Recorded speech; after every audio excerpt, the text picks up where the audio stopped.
Alam nyo, may mga kwentong parang ang hirap paniwalaan.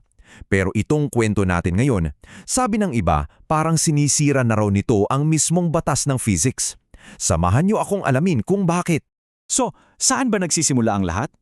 Dito, sa isang numerong grabe, P805 billion. Isipin niyo yan, isang halaga na nasa pinakasentro ng isang napakakomplikado at umiinit na kontrobersya. At hindi yan exaggeration ha, ganyan mismong inilarawan ng isang op-ed ang buong sitwasyon. Parang sinasabi na hindi lang ito malaking issue, kundi parang surreal. Isang kwentong halos imposible raw mangyari sa totoong buhay. Okay, so ang tanong ngayon, sino ba ang nasa likod nitong napakalaking P805 billion na to? At sino ba talaga itong tinatawag na 18 ex-Marines? Yan, kilalanin natin sila, ang grupo na nasa mismong sentro ng buong gulo. So itong mga akusasyon, nanggaling pala sa isang grupo ng 18 na tao na nag-submit ng isang joint affidavit. Pero, at ito yung napakahalaga, take note, hanggang ngayon, lahat ng sinasabi nila ay hindi pa napapatunayan. Allegations pa lang. At dahil nga seryoso ang mga aligasyon, kasalukuyan na itong iniimbestigahan, hindi lang isa, kundi dalawang ahensya, ang National Bureau of Investigation o NBI at ang Opisina ng Ombudsman. Pero alam nyo kung saan lalong nagiging interesting ang kwento? Dito!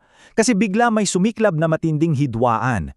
At ang nakakagulat, hindi ito tungkol sa mga akusasyon mismo, kundi sa mismong proseso ng investigasyon. Eto na nga, nagkabanggaan ang dalawang panig.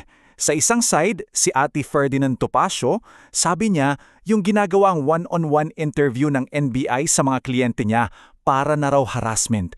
Pero para naman sa NBI, sa pangunguna ni Director Melvin Matibag, hindi raw. Kailangan daw yun, isa raw itong credibility test para malaman kung totoo ba talaga ang sinasabi nila. At para ipakita kung gaano nakatindi ang tensyon, may isang CP pa nga mula sa isang op-ed na nagsabing yung abogado raw ay mas takot pa sa tanong kesa sa kanyang mga kliyente.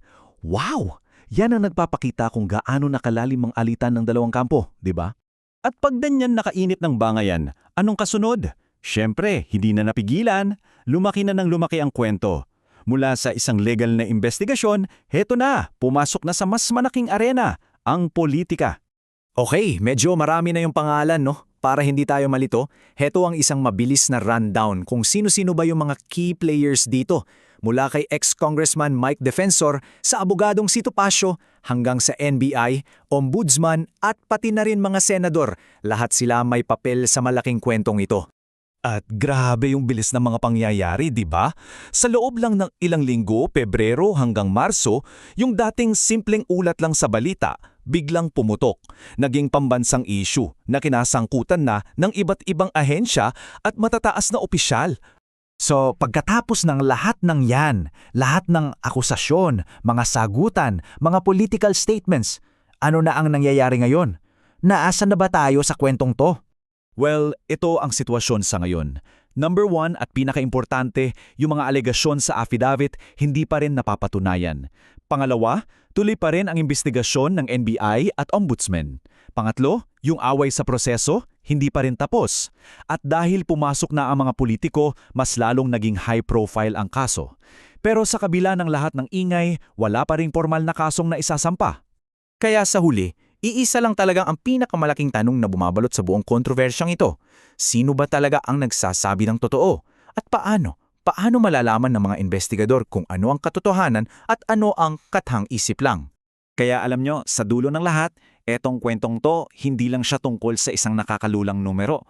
Ito ay isang pa-0.05 billion tandang panandang. Isang malaking question mark na nakabitin sa ating lahat. At ang dapat nating tandaan, ang paghahanap sa sagot, ngayon pa lang talaga nagsisimula.